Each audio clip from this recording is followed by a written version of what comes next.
AP11 के answer note कर लो।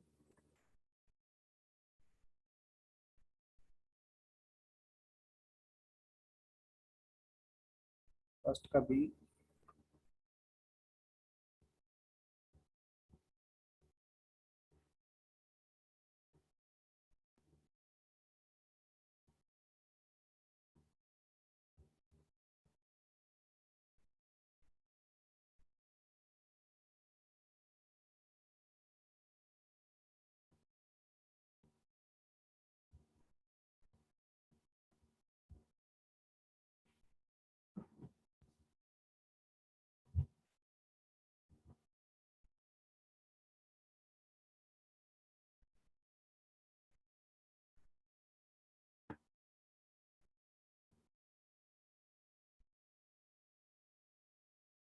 अब अभी भी कोई डाउट है? ये आंसर देखिए, क्वेश्चन क्या है वो देख सकते हैं।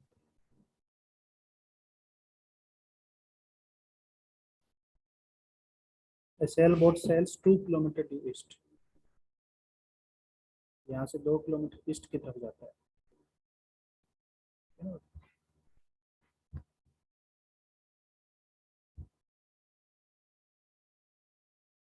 उसके बाद कह रहा है कि 37 डिग्री साउथ ऑफ ईस्ट।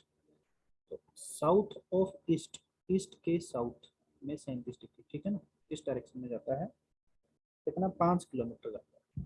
तो यूं चला गया 5। ये एंगल हो गया हमारे पास 37, है ना। एक्चुअली अपन ये मान सकते हैं कि ये दो डिस्प्लेसमेंट कवर कर रहा है, 5 cos 37 एंड 5 sin 37। समझ में आ रही है बात? This is 4 and this is 3 and finally an unknown displacement. और फाइनली इसको ये मिलता है कि ये अपनी स्टार्टिंग पोजीशन से 6 किलोमीटर ईस्ट में है, मतलब ये इस पॉइंट पे है। सही बात है। फाइनली इसका मतलब यहाँ से कैसे गया होगा? यहाँ से ऐसे गया होगा सीधा। कितना चला होगा? 3 किलोमीटर।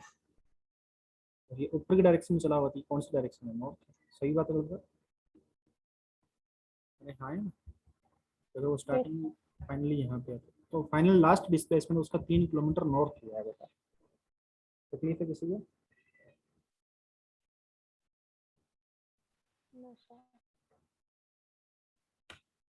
ये हो गया हमारे पास। और कोई डाउट है? सर 11 का सेकंड वाला। 11 का सेकंड वाला, इंटीग्रेशन ऑफ e की power sin x cos x dx, यही वाला ना। हाँ सर। इसका डिफरेंशिएशन कौन है ये बताओ?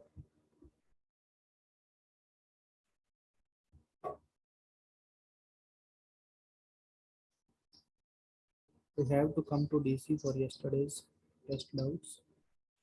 You can come. You can come. अच्छा, कल मैंने डीसी रखा था 2:30 से, है ना, और वो मैं ले नहीं पाया था। एक्चुअली उसके पीछे कारण ये था कि मेरे रीजन में ना इंटरनेट सर्विसेज कल बंद कर दी थी गवर्नमेंट ने। इसकी वजह से कल डीसी नहीं हो पाया और मैं इन्फॉर्म भी नहीं कर पाया आप लोगों को उस चक्कर में। ठीक है भाई। कल रात को चालू हुई फिर इंटरनेट सर्विसेज। कल सुबह मतलब परसों रात को ही बंद कर दी थी, तो कल रात को चालू हुई। एक दिन के लिए बंद की थी।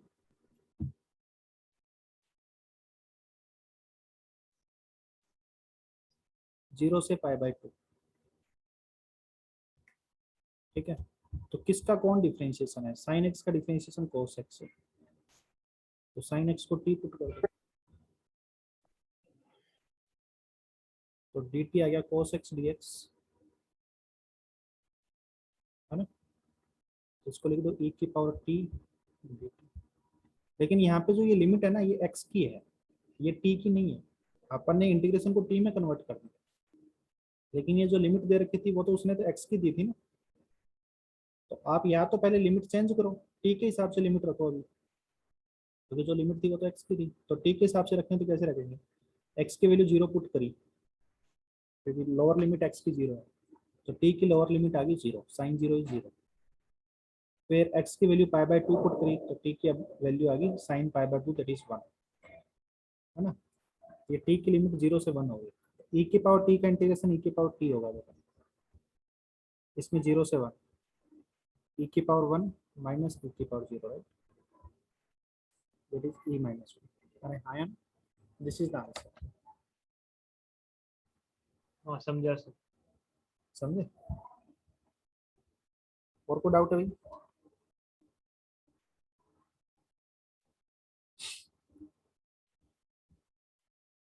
You can come to the DC for the yesterday's doubt, ठीक है, यस्टरडेज टेस्ट डाउट। आज शाम को डीसी है 7:45 से।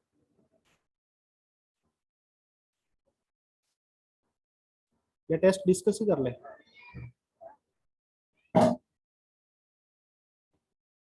चलो डीसी में कर लेना यार। डिस्कस कर लेते हैं, हाँ जी, अभी डिस्कस कर लेते हैं।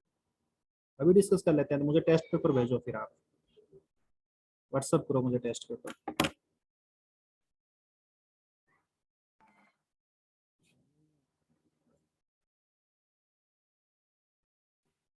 सर आप अभी करोगे तो एक ही बैच का हो पाएगा, डीसी में सारे बैच के बच्चे आ हाँ, जाएंगे सही ना, कह एक ही रहे साथ हो, तो सही। कट आउट हो जाएगा। डीपी में उसमें ये लिंक ये डाल दूंगा कि फॉर यस्टरडेज टेस्ट सभी बैच का एक साथ ही कर लेंगे।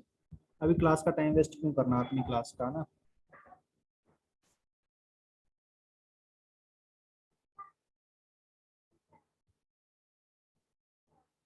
समझदार तो हो यार तुम लोग।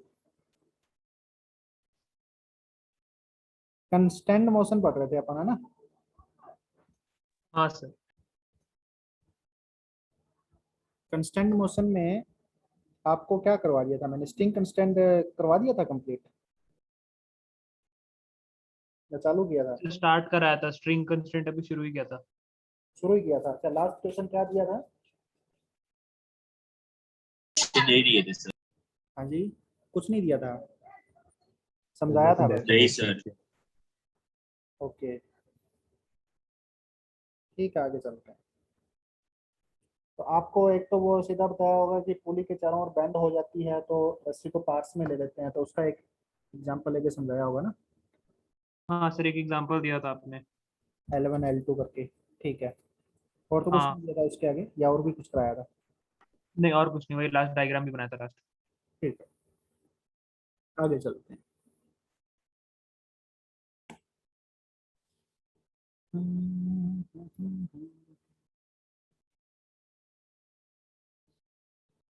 जैसे लास्ट डायग्राम में मैंने आपको बताया था कि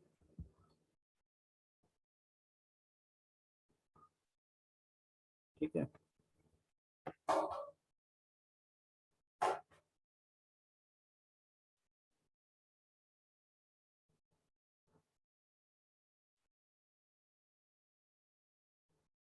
यहाँ पे पुली, यहाँ पे ब्लॉक है जिसका मास m1, यहाँ पे ब्लॉक है जिसका मास m2। एक नीचे जा रहा है v से, तो आपको बताना था इसकी स्पीड क्या है v। तो आपने बता दिया था, मतलब ये v1 की वैल्यू भी v है, राइट। अभी मैं एक छोटा सा क्वेश्चन आपको हाँ दे रहा हूँ कि लेट सपोज ये पुली जो है ना ऊपर, मतलब रेस्ट पे नहीं है, ये पुली मूविंग है। समझ में आई ये बात? बीस। और यहाँ पे m2 ब्लॉक है और m1 ब्लॉक। m2 पर v2 से जा रहा है, ठीक है। Find speed of m1।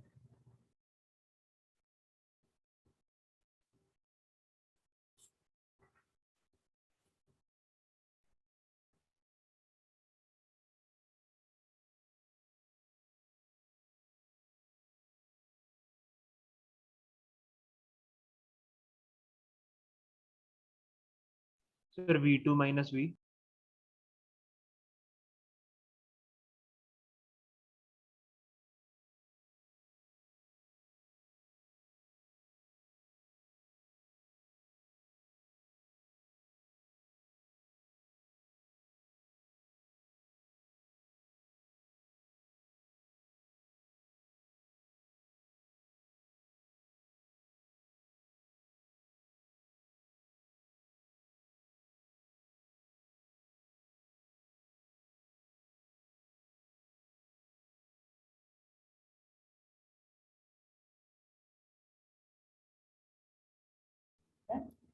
Anil कितना है बेटा V1?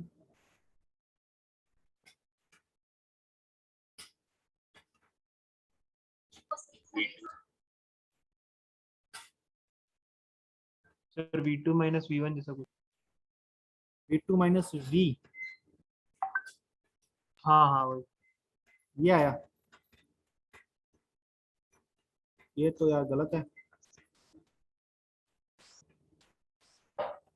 थोड़ा सोचो, जैसे आपको कल पढ़ाया था उसके अकॉर्डिंग सोचो।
हो गया क्या?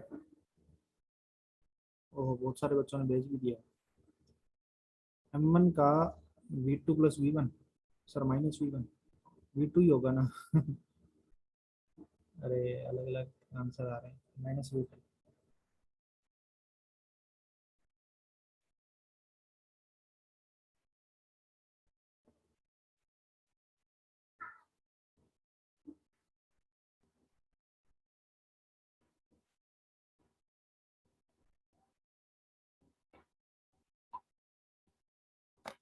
देखो इसको अपन क्या करेंगे,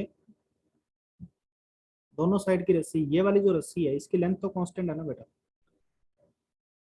L1 और L2, तो L1 plus L2 is equal to constant, right? ठीक है, दोनों साइड को डिफरेंशिएट किया,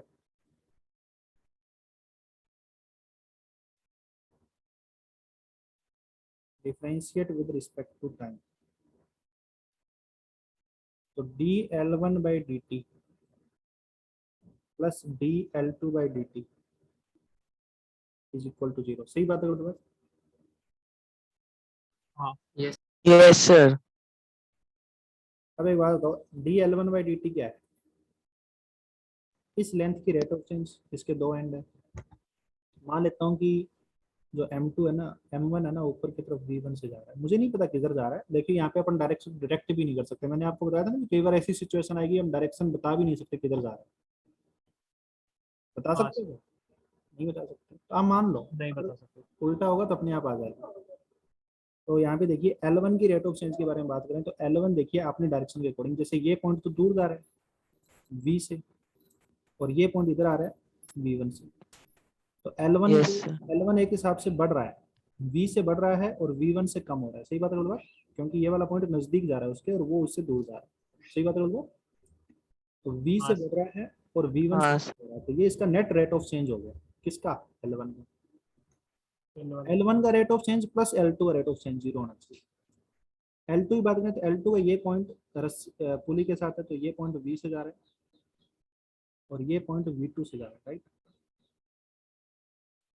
तो ये आएगा V माइनस V।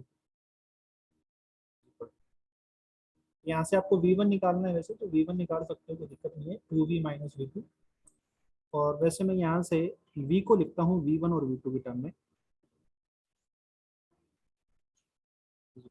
सही बात है बोलो, ताकि आपको थोड़ा याद रहेगा सर।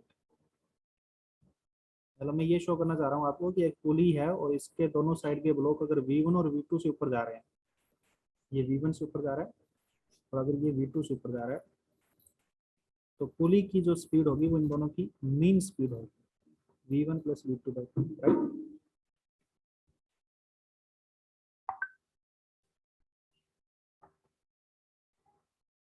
हाँ है ना। सर लेकिन V1 और V2 में से कोई एक स्पीड तो नेगेटिव होनी पड़ेगी ना, दोनों ऊपर कैसे जा सकते हैं? हाँ जी, V1 को V और V2 के टर्म्स में सब्स्टिट्यूट करके देख।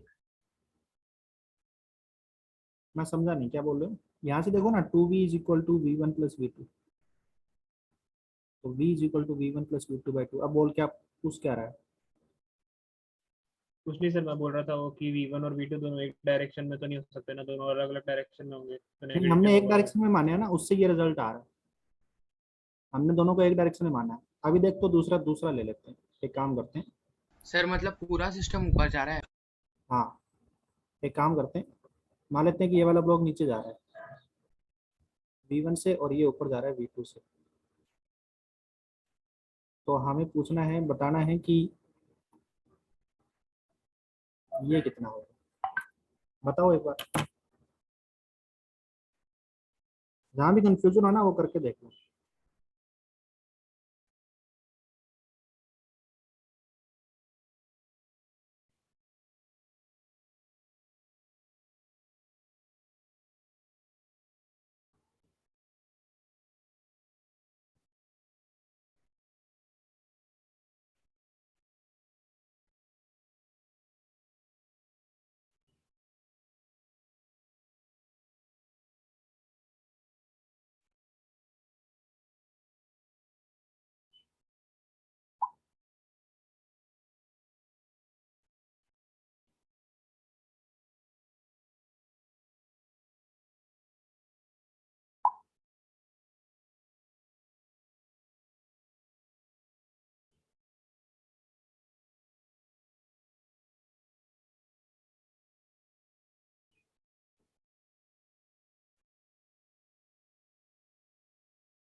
हाँ सर, तो इस केस में V आ रहा है V2 माइनस V1 बाई 2।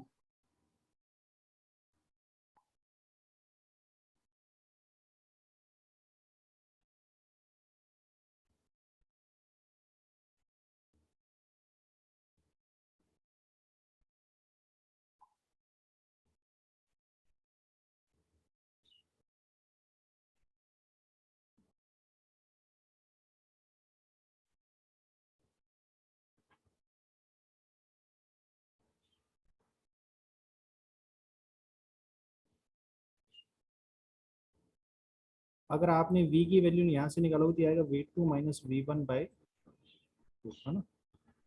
मतलब आपने V को ऊपर की तरफ माना है तो ऊपर वाली वेलोसिटी को पॉजिटिव है। तो यहाँ से है ना, मैं एक हिसाब से, मैं अगर इसको याद रखने के लिए फॉर्मूले की बात करूँ, याद रखने के लिए तो हम ये लिख सकते हैं कि V vector is equal to V1 vector plus V2 vector by 2। एक डायरेक्शन को पॉजिटिव ले लो, जो अपोजिट डायरेक्शन में है तो वो नेगेटिव हो जाएगा, ठीक है ना। हाँ sir.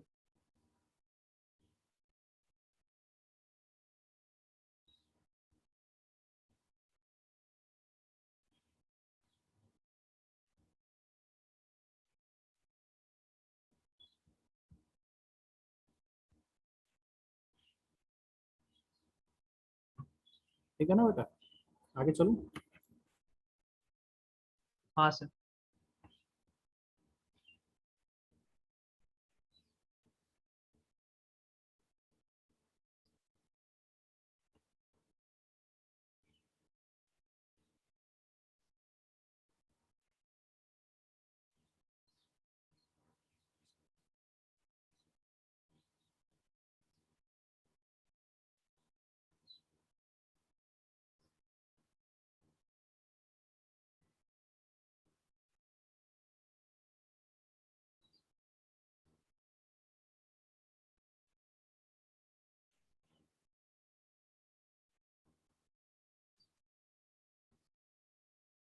Block is moving towards right.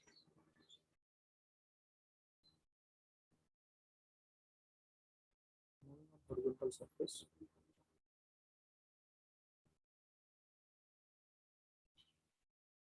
Find its place.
Thirty seven है बेटा, 37, 39 डिग्री क्यों दूंगा मैं, पागल थोड़ी ना हूं।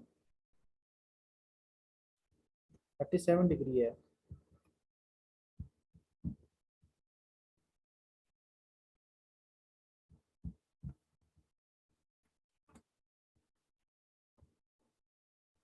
देखो ये ब्लॉक का जो पॉइंट है, जो रस्सी से अटैच है, वो किधर जा रहा है?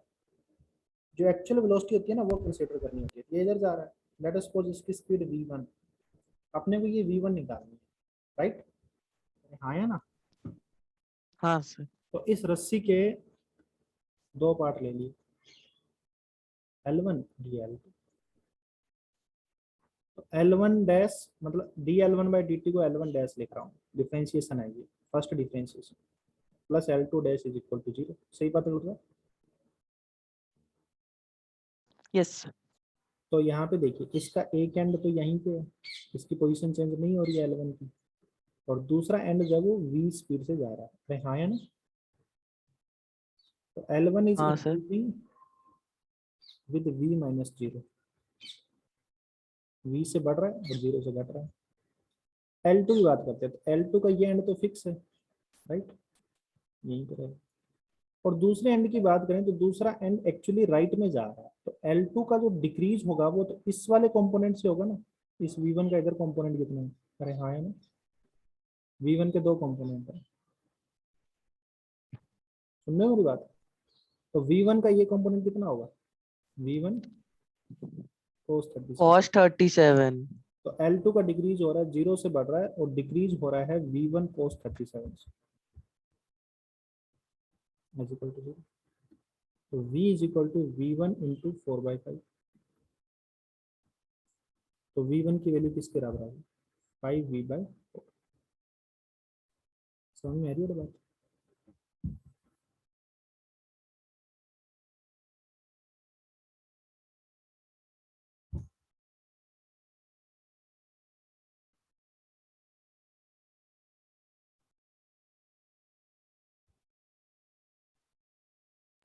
सर L1 कैसे का कांस्टेंट है? क्या कह रहे हो?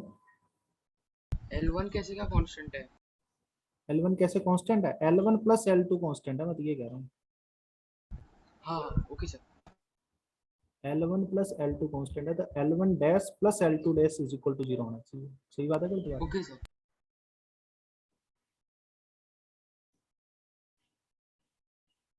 अब यहाँ पे बच्चे पता है गलती क्या करते हैं, मैं आपको गलती बता देता हूँ, कुछ बच्चों ने किया भी होगा। बच्चे ये सोचते हैं कि रस्सी का ये पॉइंट V से जा रहा है, तो ये पॉइंट भी इधर V से जा रहा है, तो इसका ब्लॉक का वेलोसिटी क्या होगा? V cos 37। और वो इसका आंसर दे देते हैं 4V/5। समझ में आ रही है बात? बताओ दूसरे वाले में क्या गलत है? गलत तो है ये, ऐसा सोचना कि में क्या गलत है?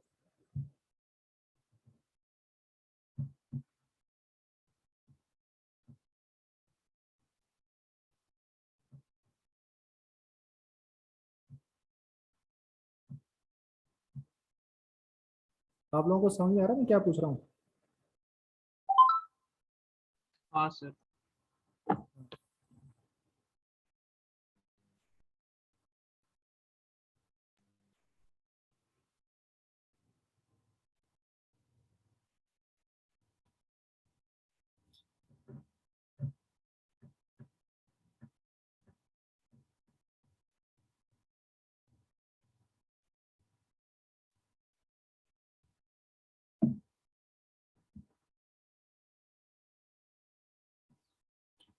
देखिए इसमें ये सोचना गलत है कि ये पॉइंट भी इधर V से जा रहा है, इधर थोड़ी जा रहा है ये पॉइंट। ये पॉइंट का एक्चुअल वेलोसिटी किधर है? इस साइड में। इसकी एक्चुअल वेलोसिटी है वो कंसीडर करो ना। समझ में आ रही है बात? आपने कह दिया कि रस्सी का ये पॉइंट V से जा रहा है, हाँ, तो इसकी जो एक्चुअल वेलोसिटी है उसका वो कंपोनेंट V के बराबर होना चाहिए। नहीं समझे क्या? तो उधर की भी तो रस्सी 20 ही जा रही होगी ना, क्योंकि लेंथ तो कांस्टेंट है रस्सी की। नहीं नहीं, मैं ये कह रहा हूँ कि रस्सी तो इधर V से ही जा रही है, रस्सी तो इधर V से ही जा रही है, तो लेकिन ब्लॉक इधर थोड़ी जा रहा है। अपने को तो ब्लॉक की स्पीड बतानी है, तो ब्लॉक तो एक्चुअली इधर जा रहा है ना, उस V1 से। सही बात है? तो ये पॉइंट एक्चुअली हाँ सर। ब्लॉक का पॉइंट है, तो ये इधर जा रहा है V1 से, तो V1 का वो कंपोनेंट V के बराबर है, क्योंकि रस्सी इधर V से जा रही है, तो V1 का वो कंपोनेंट V के बराबर होना चाहिए। समझ में आ रही है बड़ा बात? ब्लॉक यस इधर सर। जा रहा है तो रस्सी को रिलीज कर रहा है V स्पीड से, तो ब्लॉक की स्पीड जो है उसका वो कंपोनेंट V है। समझ में आ रही है बात? तो ब्लॉक की स्पीड का हाँ सर। कंपोनेंट जो है वो V के बराबर है। देख लो, ठीक है, यस सर। V के बराबर है। नहीं समझे क्या? तो जो एक्चुअल स्पीड होती समझा है, सर। आई क्वेश्चन देता हूँ।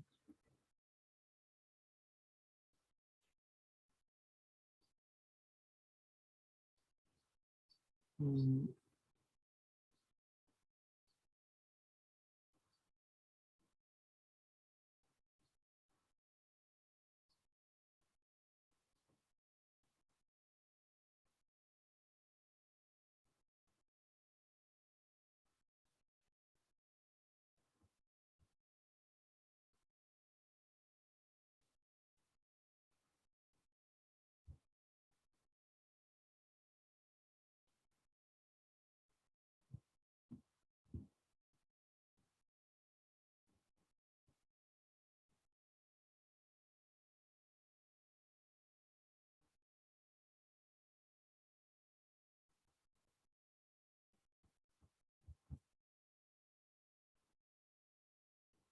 Find relation between V1 and V2. String remains tight.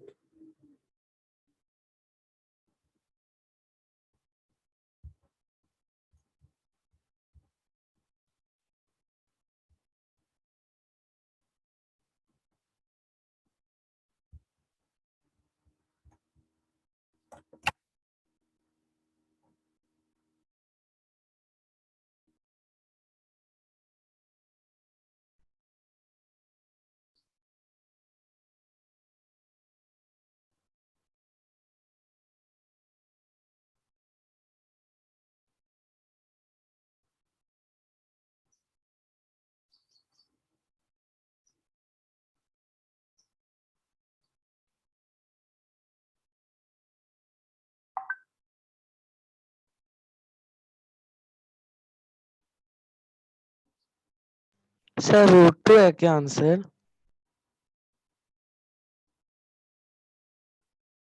क्या आंसर है?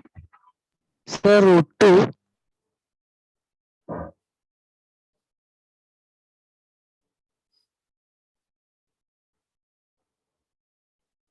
रूट टू मतलब क्या निकाल क्या रहे हो? मैं V1 और V2 में रिलेशन बताता हूँ। तो V1 should be something into V2 होना चाहिए। तो ये समथिंग निकालना है, मतलब V1 बाई V2 का रेशियो बताना है आपको। ये रूट टू है क्या?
Root 2 V2 by root 3।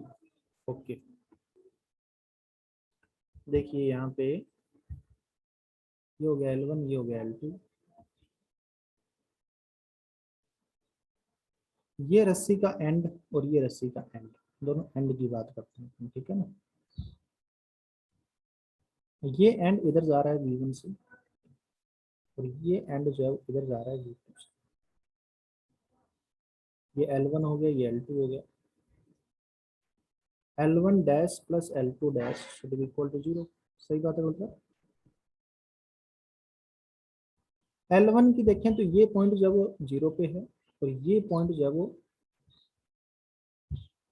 इसका एक कंपोनेंट आएगा इधर, है ना, ये एंगल 30 है। तो L1 इस वेलोसिटी के दो कंपोनेंट है, V1 cos 30 √3/2 and V1 sin 30।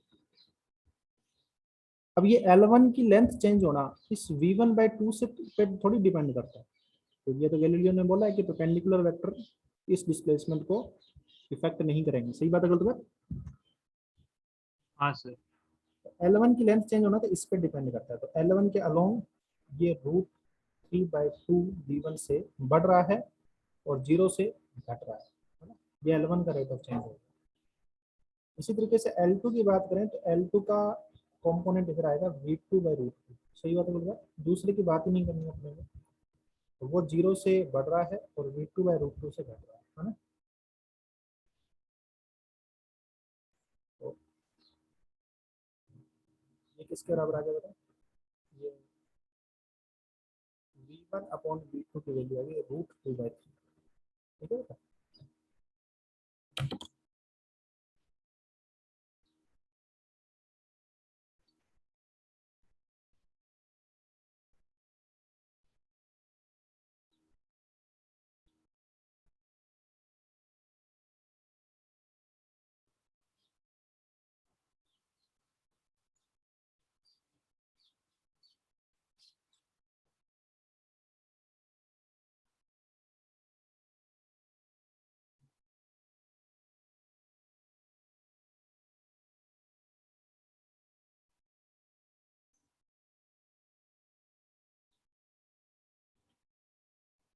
आगे चलूं?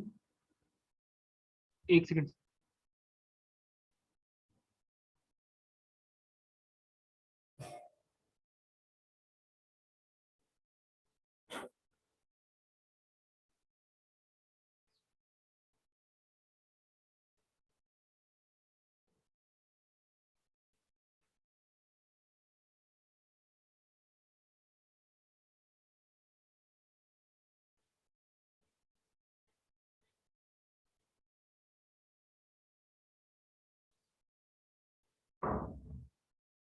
Done sir.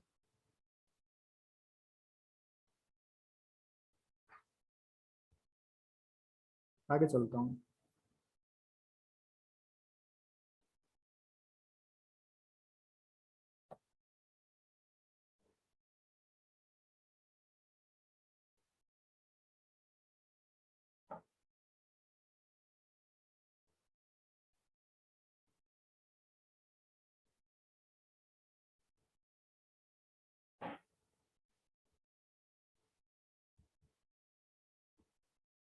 आप लोगों को समझ में आ रहा है ना? Sir yes sir. हाँ सर।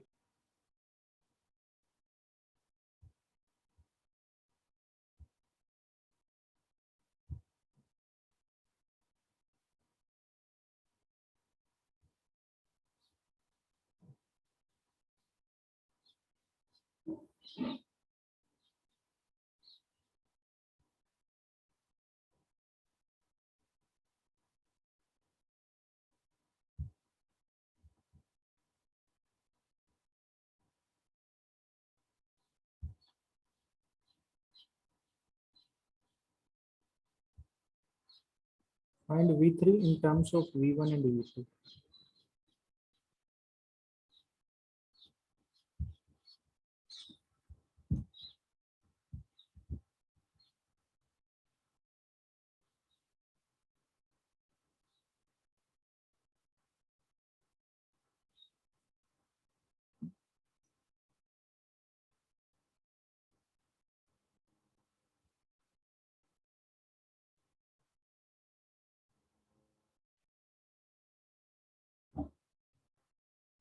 सर V3 क्या है?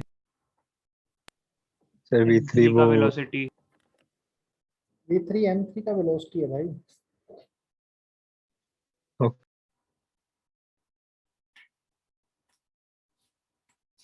हम्म, जोड़ लो कावड़ा चित्र में।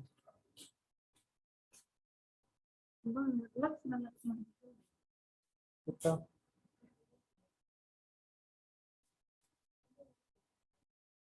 हम्म, हम्म, कुछ नहीं।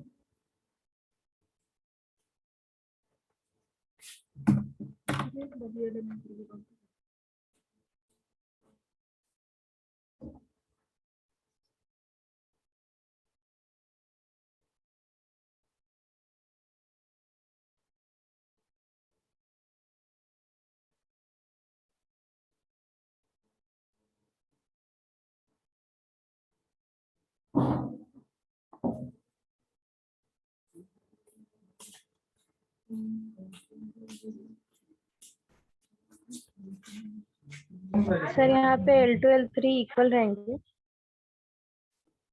L2 L3 इक्वल रहेंगे मतलब? मैं किसको L2 बोल रहा हूँ? ये वाली हो? Yes sir. और ये L3 इक्वल होने का क्या मतलब है? L2 प्लस L3 की लेंथ कांस्टेंट रहेगी। वो तो एक कम होगा दूसरा बढ़ेगा, है ना? Okay sir.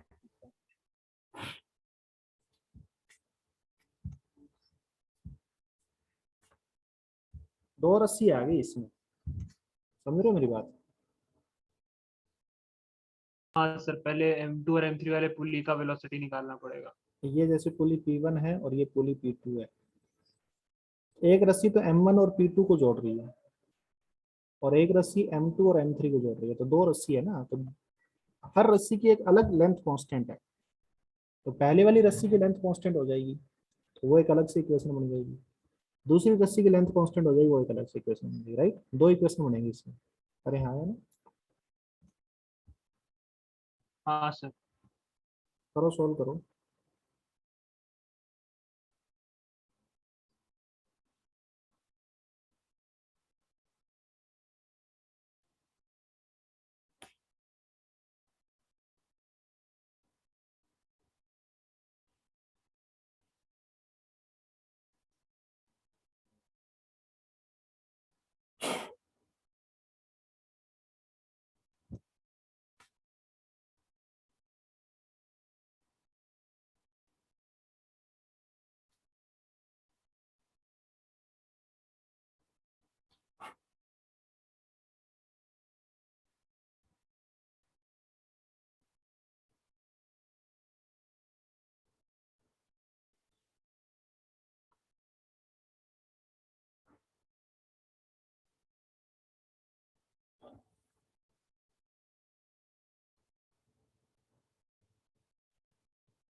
Sir 2v1 minus v2. 2v1 minus v2,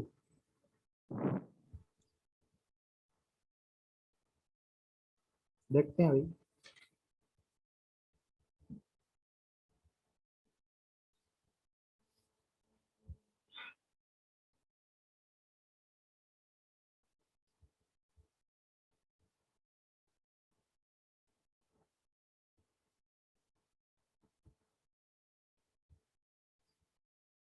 to v1 plus v2 yes sir, यही आंसर है। हाँ, ये सही है होगा सर। हाँ चले आगे। देखो, ये एक सीधी सीधी बात है, यहाँ पे सोल्व करने की ज्यादा जरूरत नहीं है। ये रस्सी है, अब ये रस्सी का ये एंड अगर ऊपर जाएगा v1 से, तो ये एंड तो नीचे जाएगा ही जाएगा ना, क्योंकि ये लेंथ जितनी कम होगी उतनी ये बढ़ेगी। सही बात है गलत बात? तो ये पुली नीचे जा रही है यस v1। सर। ठीक है, बिना मतलब का कैलकुलेशन मत किया, थोड़ा बहुत लॉजिक भी बैठ जाता है कई बार, ठीक है ना, कि भैया ये लेंथ जितनी कम होगी उतनी ये बढ़ेगी। सीधी सीधी बात ये है, क्योंकि ये लेंथ को पूरी को कांस्टेंट रहना है ना। तो ये यस अगर v1 से कम हो रही है तो ये v2 से बढ़ेगी, ऊपर वाले एंड दोनों की फिक्स है। तो ये पुली नीचे जा रही है। और ये सीधा सीधा केस हो गया कि ये पुली नीचे जा रही है, ठीक है, किससे? v1 से। और इसके आमने सामने के जो पॉइंट है, एक v2 है और एक v3 है। हमें पता है कि ये वेक्टर फॉर्म को फॉलो करता है कि v1 vector should be equal to v2 vector plus v3 vector divide by 2, right? करता है ना?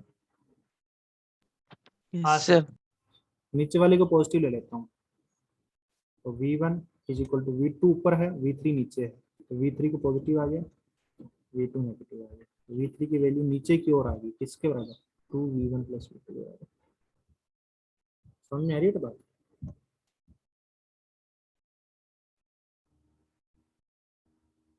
Okay sir. तकलीफ है भाई किसी को, या पूरा वैसे लेके समझाऊं एक एक पॉइंट? क्योंकि आपको एग्जाम में डायरेक्ट ऐसे करूंगा। जा सर। इसको ना लॉजिकली भी कर सकते हैं, मैं देखो बिना पेन यूज किया ना इसको कर सकता हूँ। बताऊं कैसे? हाँ जी, देखो कोई भी पुली चलती है ना, जैसे मान लेते हैं कि इसकी ये रस्सी है इधर, ये रस्सी है इधर, पुली यहाँ से इस पॉइंट से अगर यहाँ तक आएगी, समझ में आ रही है तो बात? तो कितनी रस्सी फ्री हो गई?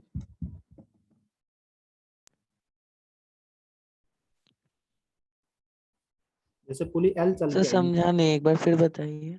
जैसे पुली जो है वो यहाँ से चल के यहाँ तक आ गई, एल लेंथ, तो ये इधर वाली एल लेंथ की रस्सी खाली होगी ना, और ये वाली एल लेंथ की रस्सी हाँ खाली होगी। सर। सही बात है गलत बात? मतलब ये रस्सी जो है वो पुली पहले, अब पुली यहाँ से चल के यहाँ तक आ गई, तो इतनी अब यहाँ से सीधी रस्सी ऐसे लिपट जाएगी। सही बात है गलत बात? तो कितनी रस्सी एक्स्ट्रा आ जाएगी? एक ये एल और ये एक एल, तो 2l रस्सी इधर एक्स्ट्रा आ जाएगी, राइट? किधर मतलब 2l यस रस्सी सर। एक्स्ट्रा हो जाएगी हमारे पास पहले से। अरे हाँ या ना? Yes sir. हाँ सर। तो अगर पुली चलती है तो दोनों साइड से रिलीज करती है रस्सी को। ऐसे से नीचे चल रही है पुली तो दोनों साइड से इक्वल लेंथ में रिलीज करेगी रस्सी को। सही बात है गुलबात? तो वो लेंथ कहीं ना कहीं तो हाँ एडजस्ट होगी ना, या तो इसमें ऐड होगी या इसमें ऐड होगी, या कुछ पार्ट इसमें कुछ पार्ट इसमें। सही बात है गुलबात? हाँ सर। हाँ सर। ऐसे ही पुली अगर खींच, पुली जो है वो जैसे रस्सी ऊपर है और पुली नीचे चल रही है, तो पुली अगर नीचे एक्स चलेगी तो दोनों साइड से एक्स एक्स डिमांड करेगी रस्सी की। सही बात है गुलबात? क्योंकि इसको एक्स रस्सी एक्स्ट्रा चाहिए, हाँ सर। तो दोनों साइड से एक्स एक्स रस्सी की डिमांड करेगी, तो 2x रस्सी की टोटल डिमांड करेगी। सही बात है गुलबात? हाँ सर। अब एक बात बताओ, ये V1 से ऊपर जा रहा है तो यहाँ से ये पुली नीचे V1 से आएगी, और अगर ये V1 से नीचे आएगी तो दोनों साइड से रस्सी रिलीज करेगी V1 रेट से प्लस V1 रेट से। सही बात है गुलबात? हाँ सर। 2V1 रस्सी रिलीज कर दी इसने। जब ये V1 से चलती है तो 2V1 रेट से रस्सी रिलीज होती है। सही बात है गुलबात? यस हाँ सर। सर। और ये जब ब्लॉक ऊपर जाता है तो एक यहाँ से रस्सी रिलीज होती है V2 रेट से, जो कि इधर जानी चाहिए। सही बात है बोल? एक तो V2 रेट से ये ब्लॉक, मान लेते हैं पुली नहीं चल रही, केवल ब्लॉक चल रहा है, तो ब्लॉक V2 से इधर रस्सी दे देगा। सही बात है बोल? किसको? M3 को। हाँ सर। और हाँ अब सर। पुली भी चल रही है, पुली दे देगी ओवरऑल 2V1, तो वो 2V1 किसको जाएगी? M3 को जाएगी, क्योंकि M2 तो चल ही रहा है V2 से कांस्टेंट। सही बात है बोल? हाँ सर। तो यस सर। इस ब्लॉक ने दे दी 2V2 और पुली ने दे दी 2V1, तो इस ब्लॉक को टोटल वेलोसिटी मिल जाएगी 2V1 प्लस V2। समझ में आ रही है बात? ये यस लॉजिकल, सर। हाँ सर। लॉजिकल हो गया मतलब। तो वो कैलकुलेशन मान ले, वो जो अपन ये मैथमेटिकल करवाते हैं ना, वो तो इसलिए कराते हैं ताकि बच्चे इसमें गलती ना कर दे। वैसे लॉजिक ही है, लेंथ कांस्टेंट है तो जितनी रस्सी रिलीज होगी वो किसी न किसी को तो मिलेगी। यहाँ से पुली ने रिलीज कर दी 2V1, यहाँ से इस ब्लॉक ने रिलीज कर दी V2, तो वो पूरी सारी सारी किसको मिलेगी? M3 को मिलेगी। सही बात है बोल हाँ सर। रहे? किसी बच्चों को दिक्कत है?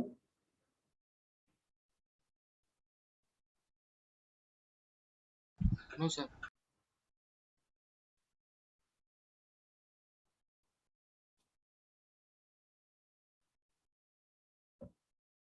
आगे चलते हैं बेटा।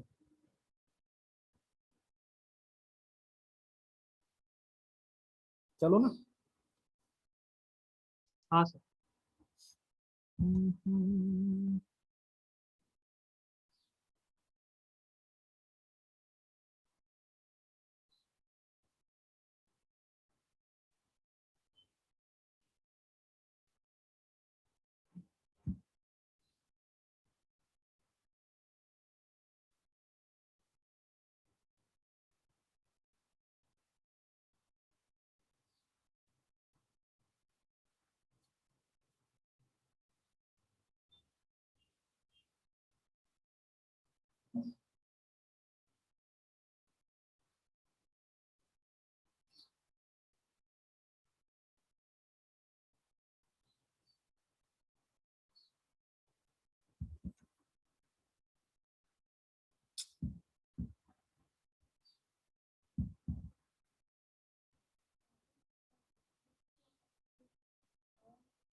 एक सेकंड, ये M1 V स्पीड से ऊपर जा रहा है, फाइंड स्पीड ऑफ M2।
हो गया क्या?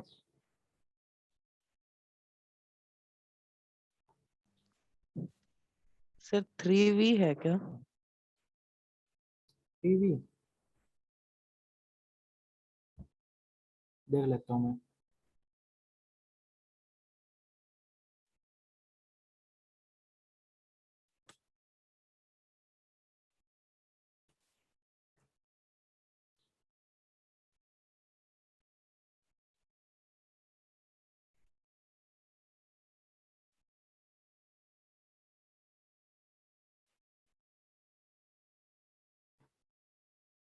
नहीं वो 3V नहीं है मतलब तो।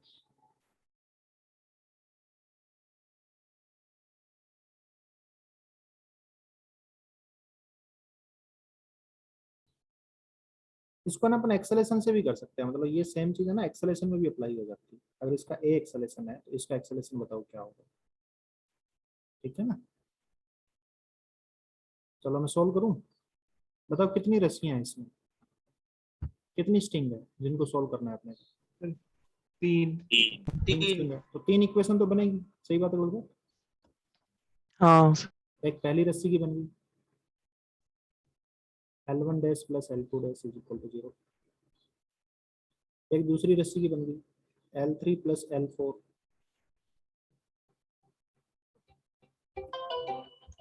Is equal to 0। अच्छा क्लास ले आऊंगा फिर। ये L5 प्लस L6।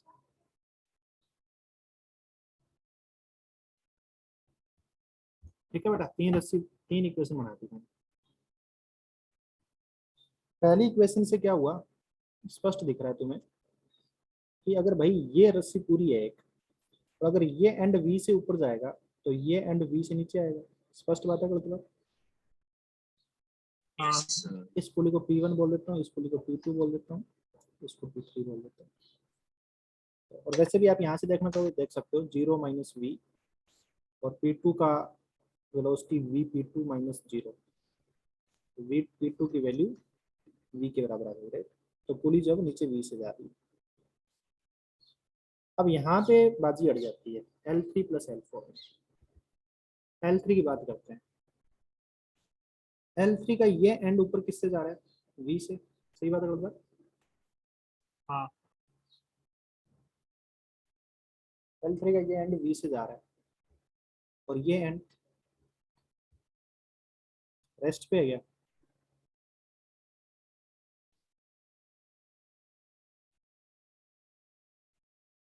ये एंड इस पुली के साथ नीचे आ रहा है, आ रहा है नहीं आ रहा। तो ये भी V यस से सर। दोनों साइड से डिक्रीज कर रहा है L3। नीचे ये वाला एंड भी डिक्रीज कर रहा है, ये वाला एंड भी डिक्रीज कर रहा है, ओवरऑल ये डिक्रीज हो रहा है। सही बात है बोल रहे हो? तो माइनस V। और इस पुली की स्पीड को V1 मान लेता हूँ। तो L4 की देखें तो L4 V1 से बढ़ रहा है और V से घट रहा है। अरे हाँ है ना, V1 से बढ़ रहा है और V से घट रहा है। सही बात है बोल रहे हो? तो V1 सर की V1 क्या V1 इस पुली की स्पीड है। है? Okay sir.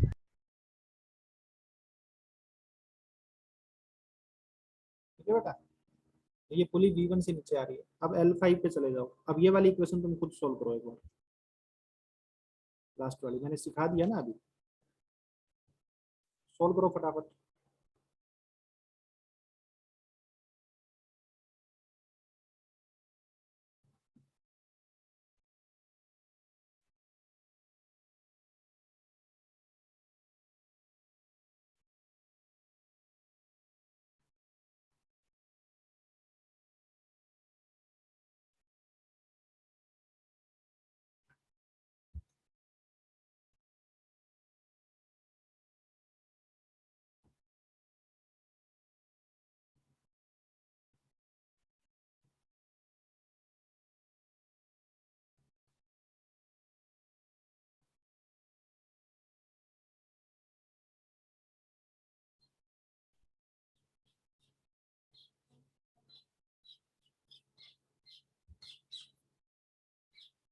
एग्जैक्ट मैच बहुत सही।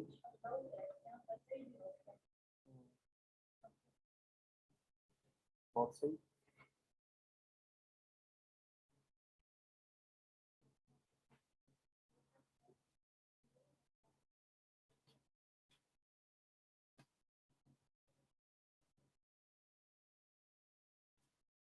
नेक्स्ट 9 को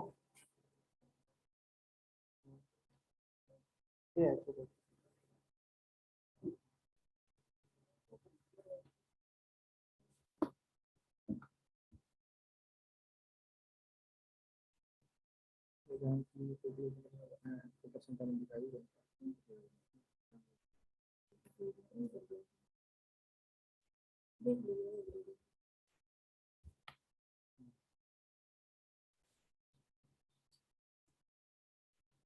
7V सही कह रहे हो भाई।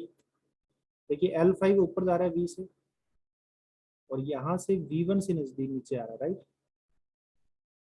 तो V से ऊपर जा रहा है तो V से घट रहा है, और V1 से नीचे आ रहा है मतलब 3V से घट रहा है, राइट। L6 Yes. की बात करें तो L6 मान लेते हैं ये नीचे V2 से जा रहा है, तो V2 से बढ़ रहा है और V1 से घट रहा है, तो V1 से घटना होगा 3V, तो V2 की वैल्यू आ गई बेटा 7V, राइट।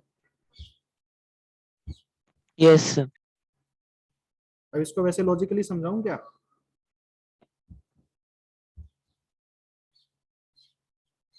Yes, sir. देखो आराम से समझ सकते हो इसको। ये रस्सी जो है वो V से ऊपर जा रही है, तो ये पुली तो V से नीचे आनी थी, हाँ या ना? हाँ सर। Yes, sir. ये V से नीचे आएगी तो दोनों साइड से कितनी रस्सी रिलीज करेगी? V 2V रिलीज करेगी। तो इस पुली ने मूव करके 2V रिलीज कर दी, और नीचे से इस ब्लॉक ने मूव करके V रिलीज कर दी, तो टोटल कितनी रिलीज कर दी? 3V। वी V यहाँ से और 2V 3V. यहाँ से, तो ये पुली को मिल गई 3V। सही बात है बोलते बात? हाँ, इसकी sir. होगी 3V, वही अपने निकाली है। ये 3V से जब मूव करेगी तो दोनों साइड से कितना रिलीज करेगी? 3V 6V रिलीज कर देगी, हाँ, और sir. V इसने रिलीज कर दी, तो टोटल कितनी रिलीज होगी? V और 6V, 7V रिलीज होगी, तो इसको मिल जाएगी हाँ, 7। sir. समझ में आ रही है बात? Yes, sir. Yes sir. आगे चलो। एक सेकंड।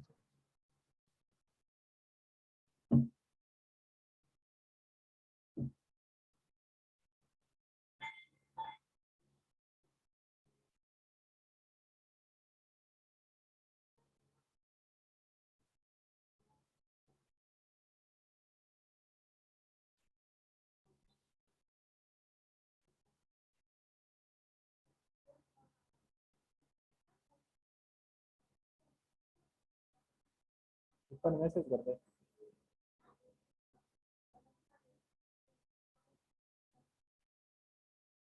हाँ उतना ही सही है नहीं, जल्दी ना तो ऊपर देख रहे हो।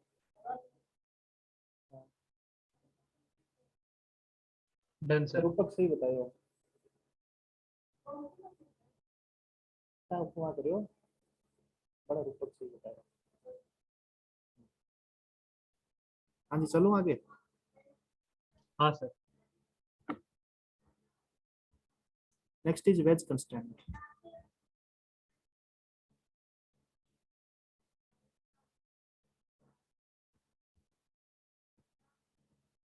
वेज कंस्टेंट और रिजिड बॉडी कंस्टेंट भी बोलते हैं इसको।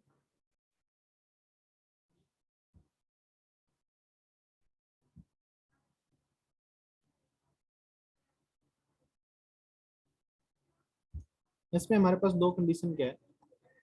वेज मतलब कोई दो बॉडी आपस में कांटेक्ट में है ना, तो वो एक दूसरे के साथ चलने के लिए विवश हैं, तो उनकी स्पीड्स क्या क्या होगी, राइट।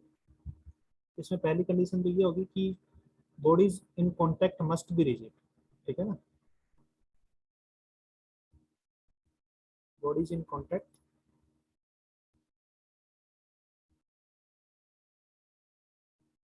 मस्ट बी रिजिड,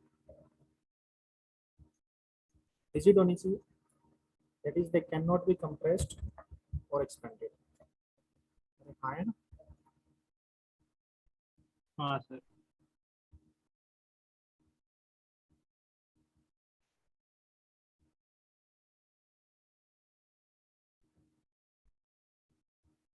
दूसरी बात, bodies must remains in contact, always remains in contact। सही बात है बाबा, जब तक अपन वेल्स कंस्टेंट लगा रहे हैं तब तक तो कांटेक्ट में रहना चाहिए। सही बात है बाबा। हाँ सर।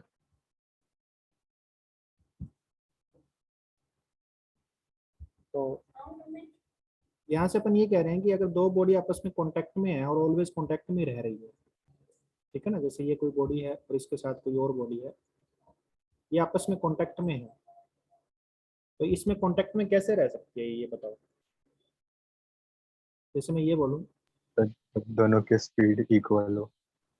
हाँ नहीं, स्पीड इक्वल होना जरूरी नहीं है। देखिए अपन सीधी सीधी बात ये कहते हैं, सेकंड पॉइंट ये लिखा है कि bodies always remains in contact, bodies always remain in contact. देखिए मान लेते हैं कि ये वाला ब्लॉक टेस्ट पे है, राइट, ये इसके बगल में v स्पीड से मूव कर रहा है, तो क्या कांटेक्ट में नहीं रहेगी? थोड़ी देर में ये यहाँ जाएगा, रहेगी सर। कांटेक्ट में रहेगी। तो यहाँ पे स्पीड इक्वल नहीं है क्या? स्पीड इक्वल, ये तो रेस्ट पे है और ये v स्पीड से मूव कर रहा है, राइट। दूसरी बात,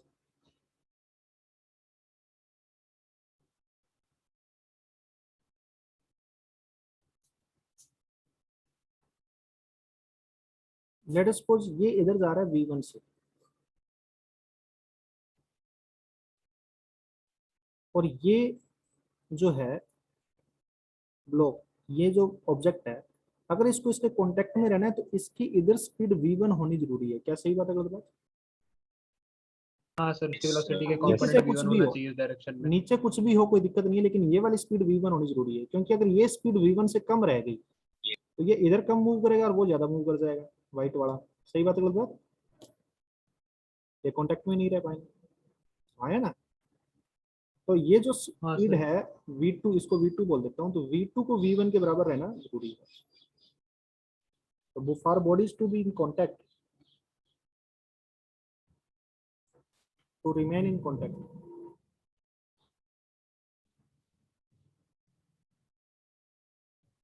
v2 is equal to v1। सही बात है गलत बात? सी ऑप्शन की बात करते हैं।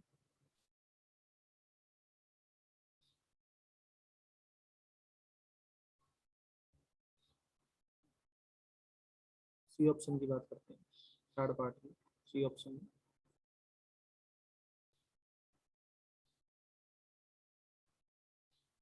नहीं, moving wall will fall down, वो उसके बारे में अपन जिक्र नहीं कर रहे, हम ये कह रहे हैं कि बस ये इसके बगल में जा रही है तो कांटेक्ट में रहेगी ना।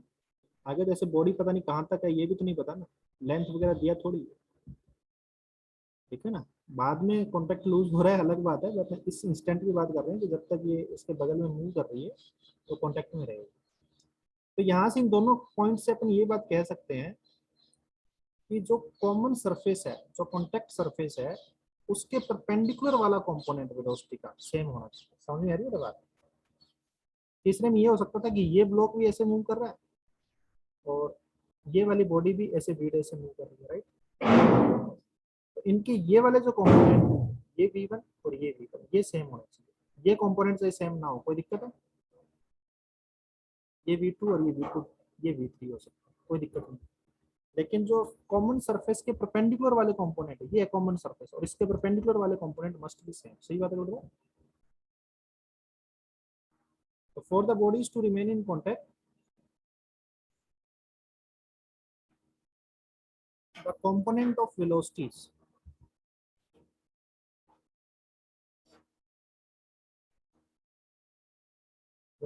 of two bodies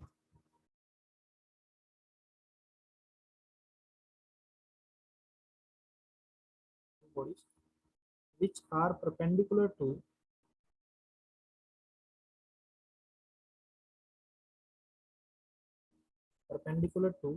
common contact surface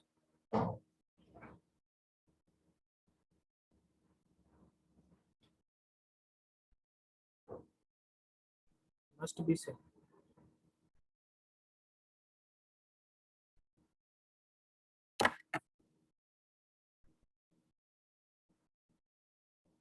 sir ऊपर का भी दिखाओ ना। ठीक है ना।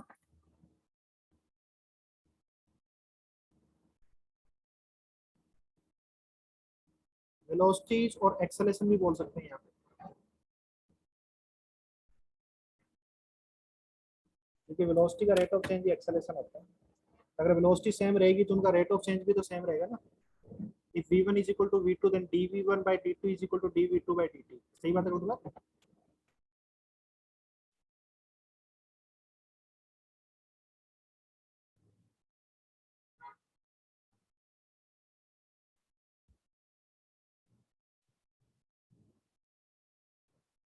अरे तकलीफ है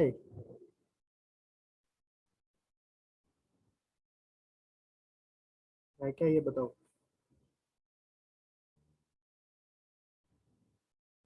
समझा सर।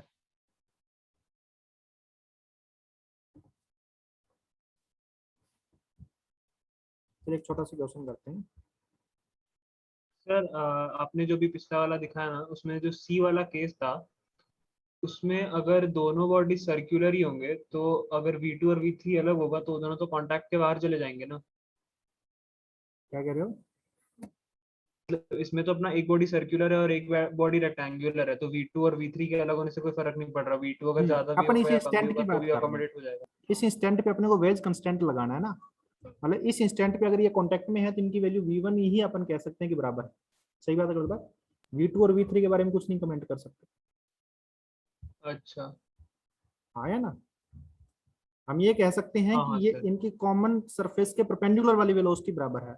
ये सब वेलोसिटी बराबर है या नहीं है वी डोंट नो, ना भी हो, लेकिन ये अपन श्योर कह सकते हैं कि ये दोनों वेलोसिटी बराबर है। सही बात है मतलब।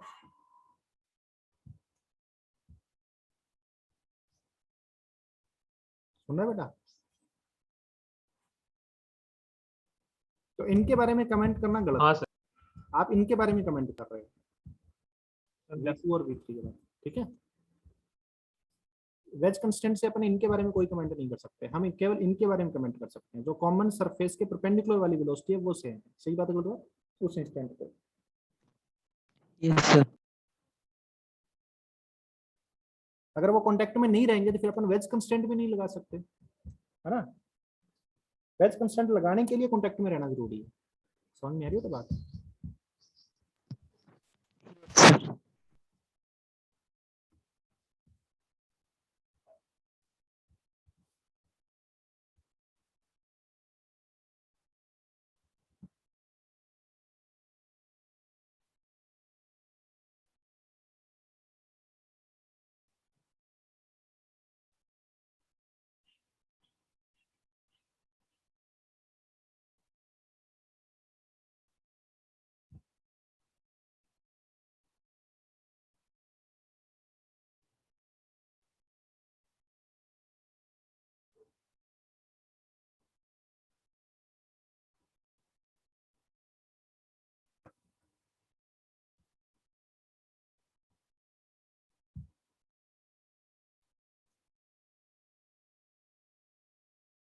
ये दोनों साइड में डैश डैश करके लाइन बनाई है ना, ये दीवारें हैं। मतलब the yellow rod can slide in vertical direction only. ठीक है ना।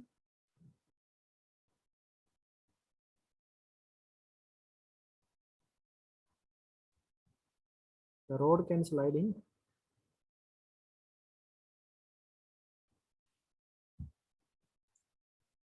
Vertical direction only. It is restricted to slide in horizontal direction. दोनों साइड में दीवार बना दी है। ठीक है बेटा। Yes, sir.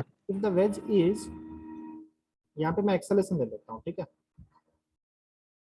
If wedge is moving with acceleration a, then find the acceleration with which the rod is sliding down। ठीक है ना।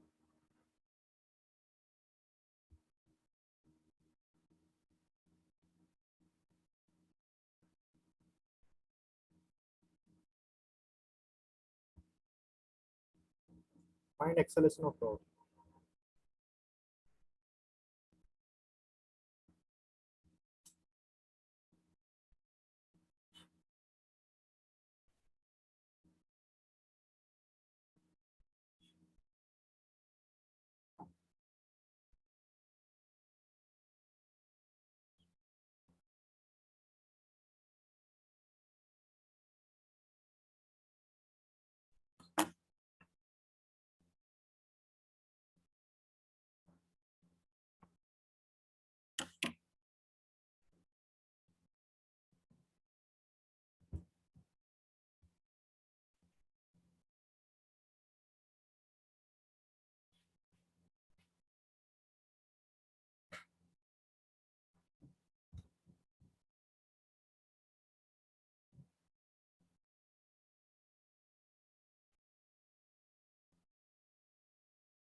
मान लेते हैं कि ये A1 एक्सेलरेशन से स्लाइड कर रही है,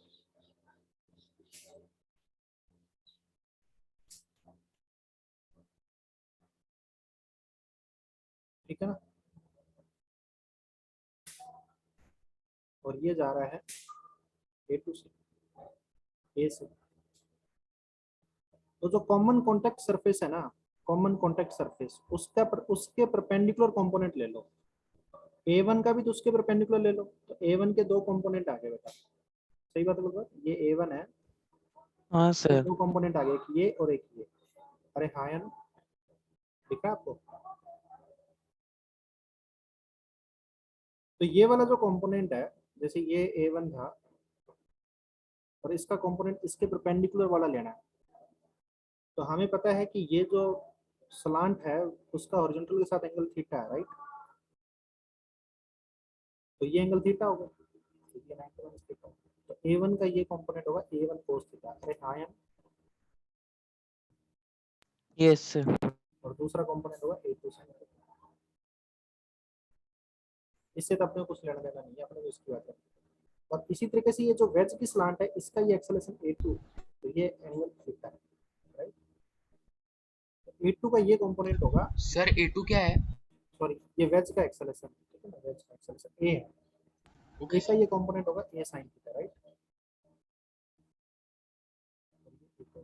इससे अपने को कोई लेना देना नहीं।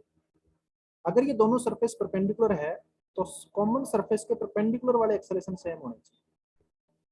तो A1 cos theta should be equal to A sin theta. अरे हाँ या ना?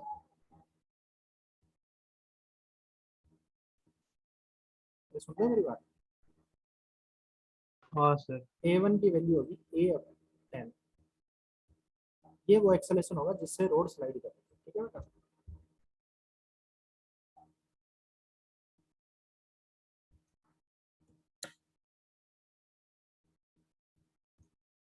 component of acceleration perpendicular to common contact surface must be same, ठीक है ना?